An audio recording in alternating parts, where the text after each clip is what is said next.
Selamat datang kembali. Hari ini kita akan menyelami sebuah topik yang mungkin terasa sangat personal ya bagi Anda, perasaan kewalahan di dunia modern. Betul, Kita tidak sedang membicarakan penyakit klinis, tapi sesuatu yang lebih subtil, gitu. betul sekali. Fokusnya itu kan sekarang udah geser ya. Banyak dari kita tidak cuma ingin tidak depresi, tapi mendambakan sesuatu yang lebih. Sesuatu yang lebih ya. Iya, kita ingin hidup yang terasa bermakna, koneksi yang otentik, dan yang paling penting mungkin kemampuan untuk mengendalikan fokus kita di tengah dunia yang sepertinya dirancang untuk mencurinya dari kita. Nah, ini yang sering disebut krisis adaptif kan? Respons kita terhadap perubahan teknologi, sosial, kerja yang, ya ampun, cepat sekali. Sementara perangkat lunak mental kita kayaknya belum sempat diupdate. Tepat. Pertanyaannya, adakah sebuah kerangka kerja kuno yang sudah teruji waktu yang bisa menawarkan solusi nyata untuk tantangan yang sangat modern ini? Untuk menjawab itu, kita akan merujuk pada satu sumber utama, Al-Quran. Tujuan kita hari ini bukan sekedar membaca ayat, tapi menggali bagaimana teks ini menawarkan sebuah sistem operasi untuk pikiran kita. Sistem operasi, oke? Iya, sebuah panduan untuk membangun ketahanan psikologis atau resiliensi dan memupuk kesejahteraan sejati yang kita semua cari. Oke, ayo kita langsung bedah. Salah satu sumber stres terbesar itu kan perasaan bahwa hidup ini kacau, nggak adil. Pikiran yang sering muncul, kenapa ini harus terjadi sama saya? Iya. Bagaimana Al-Quran menjawab fondasi dari kegelisahan ini? Nah, ini yang sangat menarik. Al-Quran itu tidak pernah menjanjikan kehidupan tanpa masalah. Justru sebaliknya. Oh, oke. Ia menetapkan dari awal bahwa ujian adalah bagian tak terpisahkan dari desain eksistensi manusia. Jadi ini bukan bug, tapi fitur. Dinyatakan dengan sangat gamblang di surah Al-Baqarah ayat 155-156. Oke, mari kita dengarkan ayatnya. Walanabuwannatum bisyai'in minal khawfi wal ju' wa naqsi minal amwali wal anfusi was samalat wa basyiris sabirin alladzina idza asabathum musibatun qalu inna lillahi wa inna ilaihi raji'un. Artinya, dan kami pasti akan menguji kamu dengan sedikit ketakutan, kelaparan, kekurangan harta, jiwa, dan buah-buahan.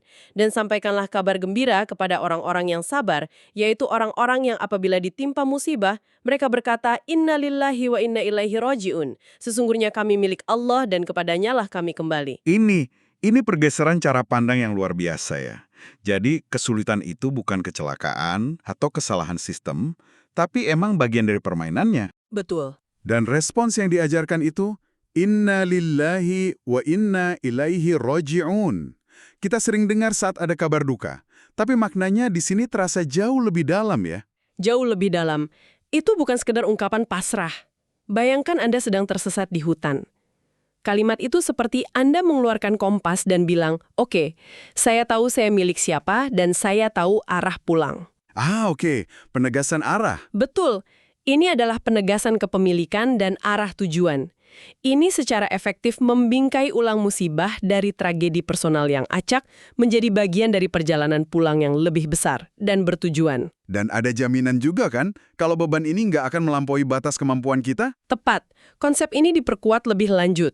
Ini bukan bujukan, tapi sebuah penegasan, sebuah jaminan dalam surah yang sama Al-Baqarah ayat 286. Gimana bunyinya?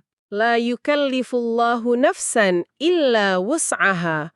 Allah tidak membebani seseorang melainkan sesuai dengan kesanggupannya.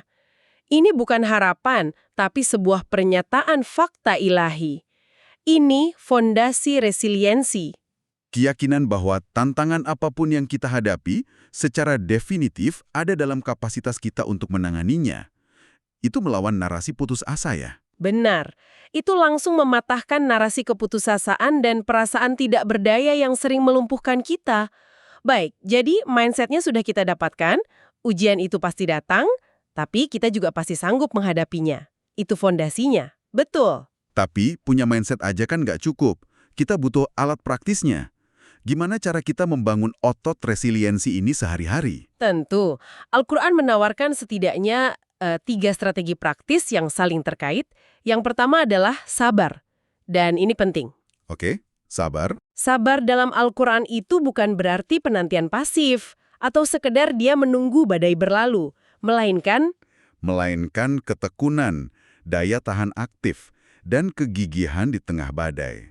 Seperti pelari maraton yang terus lari meski lelah, bukan orang yang duduk di pinggir jalan. Bukan pasif, tapi aktif ya. Sangat aktif. Dan alat untuk bertahan ini disebutkan pasangannya dalam surah Al-Baqarah ayat 153. Ya ayyuhalladzina amanu ista'inu bis-sabri was-salah. Innallaha ma'as-sabirin. Artinya, wahai orang-orang yang beriman, mohonlah pertolongan kepada Allah dengan sabar dan sholat. Sungguh Allah beserta orang-orang yang sabar. Maaf memotong, tapi saya suka sekali pasangan itu. Jadi bukan hanya bertahanlah secara pasif, tapi ada perintah untuk secara aktif mencari bantuan. Keduanya harus jalan bareng. Tepat sekali. Dan itulah kenapa ini sangat relevan dengan krisis adaptif kita. Sabar itu kekuatan dari dalam. Sholat itu koneksi keluar untuk mengisi ulang. Semacam mekanisme reset ya? Benar. Di tengah notifikasi dan tenggat waktu yang nggak ada habisnya, Anda diperintahkan untuk berhenti sejenak, terkoneksi kembali, dan dapat perspektif baru. Berbicara soal tekanan, ada satu elemen lain yang jadi sumber kecemasan besar di dunia modern. Keinginan untuk mengontrol segalanya, kita merasa harus mengontrol hasil, persepsi orang, semuanya. Nah, itu membawa kita ke komponen ketiga, tawakal. Kepercayaan penuh. Tawakal. Oke. Ini bukan berarti nggak berusaha ya, justru sebaliknya. Setelah Anda mengerahkan usaha terbaik dan kesabaran, Anda menyerahkan hasilnya. Ungkapan yang merangkum ini ada di surah Al-Imran ayat 173. Wa qalu hasbunallah wa ni'mal wakil. Mereka menjawab, cukuplah Allah menjadi penolong bagi kami dan Dia sebaik-baik pelindung. Hasbunallah wa ni'mal wakil. Ungkapan ini adalah penawar langsung bagi kecemasan yang datang dari obsesi mengontrol setiap variabel. Ini pengakuan bahwa ada kekuatan yang lebih besar membebaskan kita dari beban untuk memikul semuanya sendirian. Oke, jadi kita sudah punya kerangka berpikir untuk menerima badai dan peralatan untuk bertahan di tengahnya. Tapi bertahan saja kan nggak cukup. Kita juga butuh alasan mengapa kita bertahan. Mencari makna ya? Betul. Disinilah pencarian makna jadi krusial, terutama saat dunia di sekitar kita begitu bising dan perhatian kita terus ditarik ke jutaan arah. Anda menyentuh inti dari krisis adaptif. Dan untuk ini, Al-Quran menawarkan sebuah filter mental yang sangat kuat untuk mengkalibrasi ulang prioritas kita. Filter mental? Gimana toh? Caranya adalah dengan secara konsisten menyandingkan dua konsep, dunia atau kehidupan duniawi, dan akhirat, kehidupan setelahnya. Ini bukan tentang menolak dunia loh, tapi menempatkannya dalam perspektif yang benar. Kayak memakai kacamata dengan lensa yang tepat gitu ya. Persis, salah satu ayat yang paling jelas menggambarkannya ada di surah Al-Ankabut, ayat 64. Wa ma hadzal hayatud dunya illa lahu wa la'ib, wa innad daral akhirata lahiyal hayawanu, law kanu ya'lamun. Artinya, dan kehidupan dunia ini hanya senda gurau dan permainan. Dan sesungguhnya negeri akhirat itulah kehidupan yang sebenarnya, sekiranya mereka mengetahui. Wah, senda gurau dan permainan. Ini seperti spam filter untuk otak kita ya. Haha, bisa dibilang begitu. Saat dihadapkan pada pilihan mau ngapain, kita bisa tanya diri sendiri. Apakah ini hanyalah hun walaib, hiburan sesaat, atau ini berkontribusi pada tujuan yang lebih besar? Itu aplikasi yang sempurna. Filter ini membantu kita merebut kembali kendali atas fokus kita. Dan Al-Quran tidak cuma bilang apa yang harus diabaikan, tapi juga kemana kita harus mengarahkan perhatian. Kemana itu? Yaitu dengan tafakur, merenungkan alam semesta.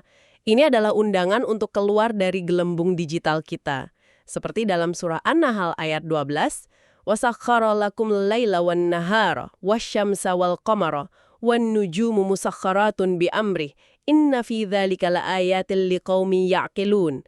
Artinya, dan Dia menundukkan malam dan siang, matahari dan bulan untukmu, dan bintang-bintang dikendalikan dengan perintahnya.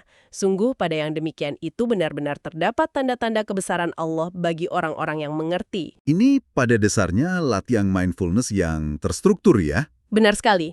Dengan sengaja mengalihkan fokus dari layar ke keteraturan alam, kita menambatkan diri pada sesuatu yang nyata dan abadi. Ini menenangkan pikiran dan memperluas perspektif kita. Setelah kita membahas cara menghadapi kesulitan, alat untuk bertahan, dan filter untuk menemukan makna, saya jadi bertanya-tanya, apa tujuan akhirnya? Seperti apa garis finish dalam perjalanan psikologis ini menurut Al-Quran? Pertanyaan bagus. Tujuannya bukan sekedar bebas dari cemas, tapi ada tingkatan yang lebih tinggi.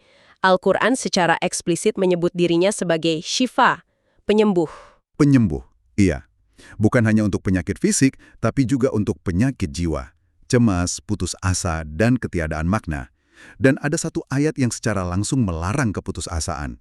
Sebuah larangan ilahi. Ada di surah Az-Zumar ayat 53. Qul ya ibadiyalladzina asrafu ala anfusihim la taqnatu mir rahmatillah. Innallaha yaghfirudz dzunuba jami'a. Katakanlah, wahai hamba-hambaku yang melampaui batas terhadap diri mereka sendiri, janganlah kamu berputus asa dari rahmat Allah. Sesungguhnya Allah mengampuni dosa-dosa semuanya. Janganlah kamu berputus asa. Itu bukan saran ya, tapi perintah. Ini sangat kuat, karena suara kritik diri dan rasa bersalah itu seringkali jadi bagian paling melumpuhkan. Benar, ayat ini seolah mematikan suara itu. Ini adalah penegasan bahwa pintu untuk kembali dan memperbaiki diri itu selalu terbuka. Lalu apa puncak dari kondisi mental yang sejahtera ini? Jawabannya terangkum dengan indah di akhir surah Al-Fajr, ayat 27 dan 28.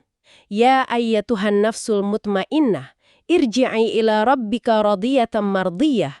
Wahai jiwa yang tenang, kembalilah kepada Tuhanmu dengan hati yang ridho dan diridhoinya. Wow, an-nafs al-mutmainnah, jiwa yang tenang, bukan jiwa yang selalu bahagia atau selalu menang, tapi tenang. Itu terasa jauh lebih bisa dicapai dan lebih didambakan. Itulah puncaknya. Dan perhatikan kata kuncinya, ridho. Jiwa yang tenang adalah jiwa yang setelah melalui berbagai ujian, telah mencapai keadaan ridho, sebuah kepuasan yang mendalam dengan perjalanannya, Tuhannya dan takdirnya. Itu definisi sesungguhnya dari kesejahteraan positif ya. Tepat. Itulah yang kita dambakan di awal pembicaraan kita. Jadi, jika kita rangkum perjalanannya, Al-Quran menawarkan sebuah ekosistem lengkap untuk kesehatan mental. Dimulai dengan mindset untuk memahami kesulitan sebagai bagian dari desain. Betul. Lalu, perangkat aktif untuk membangun resiliensi, seperti sabar yang aktif dan sholat sebagai koneksi penguat. Kemudian dilanjutkan dengan filter dunia akhirah untuk menemukan makna di tengah kebisingan. Dan akhirnya, tujuan yang jelas, mencapai kondisi an-nafs al-mutmainnah, jiwa yang tenang dan ridho. Ini bukan perbaikan cepat, melainkan sebuah proses latihan dan refleksi yang berkelanjutan. Efek penyembuhannya, syifa itu, terletak pada interaksi dan perenungan yang mendalam. Bukan cuma dibaca pasif ya.